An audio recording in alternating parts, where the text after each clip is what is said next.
భారతదేశ స్వాతంత్ర్యం కోసం అసమాన పోరాటం చేసిన విప్లవకారుడు ప్రముఖ స్వాతంత్ర సమరయోధుడు భగత్ సింగ్ 94వ వర్ధంతిని ఆదివారం స్థానిక రాజేంద్ర నగర్లో నిర్వహించారు.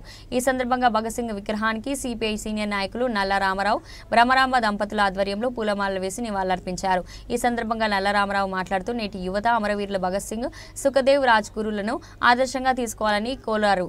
భారత రాజ్యాంగ పరిరక్షణకు నేడు కృషి చేయవలసిన అవసరం ఎంతైనా ఉందని, దీనిపై సిపిఐ 100 సంవత్సరాల వ్యవస్థాపక ఉత్సవాలలో భాగంగా భగత్ సింగ్ వర్ధంతి నుండి డాక్టర్ బిఆర్ అంబేద్కర్ జయంతి వరకు ప్రచార కార్యక్రమాలు నిర్వహిస్తున్నట్లు తెలిపారు.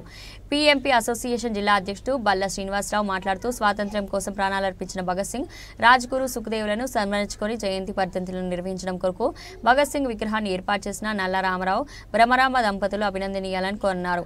ఈ కార్యక్రమంలో అల్లంకి మణికంఠ, బల్లరాజు, కొడమటి బ్రవరాజు, నల్ల లేనిన్, గుత్తి నాగు, కేటి శ్రీనివాస్, కె హిమబిందు, రొడ్డిబోస్, బత్తుల సోమేశ్వరరావు, కర్ర మురళీకృష్ణ, ఏడిల సుబ్రహ్మణ్యం, గుంటముక్కల సత్యబాబు, పక్కుర్తి శ్రీనివాస్ తదితరులు పాల్గొన్నారు. जोहार गुरुदेव, जोहार जोहार गुरुदेव, जोहार जोहार राजगुरु, जोहार जोहार सरदार भगत सिंह, जोहार जोहार सरदार भगत सिंह, जोहार। ఈ సభను ఉద్దేశించి మన శ్రీనివాసరావు గారు, మళ్ళా శ్రీనివాసరావు గారు సందేశం. ఈరోజు మా రాజేంద్ర నగర్ 3వ వార్డు 4వ వార్డుకి బోర్డర్లో ప్రతి సంవత్సరం భగత్ సింగ్ జయంతి వర్ధంతి నిర్వహించుకునేలాగా ఇక్కడ విగ్రహాన్ని ఏర్పాటు చేసినటువంటి మా పెద్దలు నల్ల రామారావు గారు, బ్రహ్మరాంబ గారి దంపతుల్ని ఈ సందర్భంగా అభినందిస్తూ ఈరోజు యువతందరూ కూడా భగత్ సింగ్ లాంటి అమరవీరులు, ముగ్గురు అమరవీరుల్ని మనం ఆదర్శంగా తీసుకోవాలి. ఏదో భగత్ సింగ్ అంటే ఒక కమ్యూనిస్ట్ పార్టీకో, టీడీపీకో, బీజేపీకో సంబంధించిన వ్యక్తి కాదు. కంప్లీట్ భారతదేశానికి స్వాతంత్రం తీసుకొచ్చిన పోరాట పద్ధతితో తీసుకొచ్చినటువంటి మహనీయుడు. ఈరోజు కమ్యూనిస్ట్ పార్టీ తన బుధస్కంధాల మీద వేసుకుని భగత్ సింగ్ కార్యక్రమం నిర్వహిస్తుందంటే మనం నిజంగా వాళ్ళని అభినందించవలసిన అవసరం ఉంది. కానీ ప్రతి ఒక్కరు కూడా భగత్ సింగ్ లాంటి అమరవీరుల్ని మనం ఆదర్శంగా తీసుకుని యువత ముఖ్యంగా ముందుకు వెళ్ళాలని చెప్పి కోరుకుంటూ,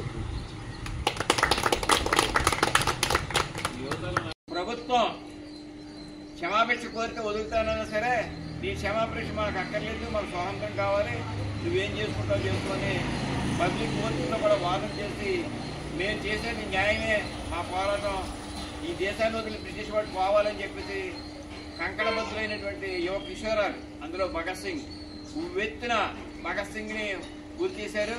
ఉవ్వెత్తున జనం వచ్చి ఆ జైలు గోడల దగ్గర వస్తే ఆ శవాలు కూడా ఇవ్వకుండా రహస్యంగా మరి హిమనది తీరంలో ఖననం చేశారు. అది మహనీయుడు. అందువల్ల ఆ మహనీయుడిని స్మరించుకోవడానికి మీరు వచ్చినటువంటి మీ అందరూ కూడా, ఆయన దోహాన్ని వచ్చినటువంటి మీ అందరూ కూడా మరి ఈ రోజున రాజేంద్ర నగర్ వార్డుగా, రాజేంద్ర తరఫున, అలాగే నేను కమ్యూనిస్ట్ పార్టీ బాధ్యుడిగా కూడా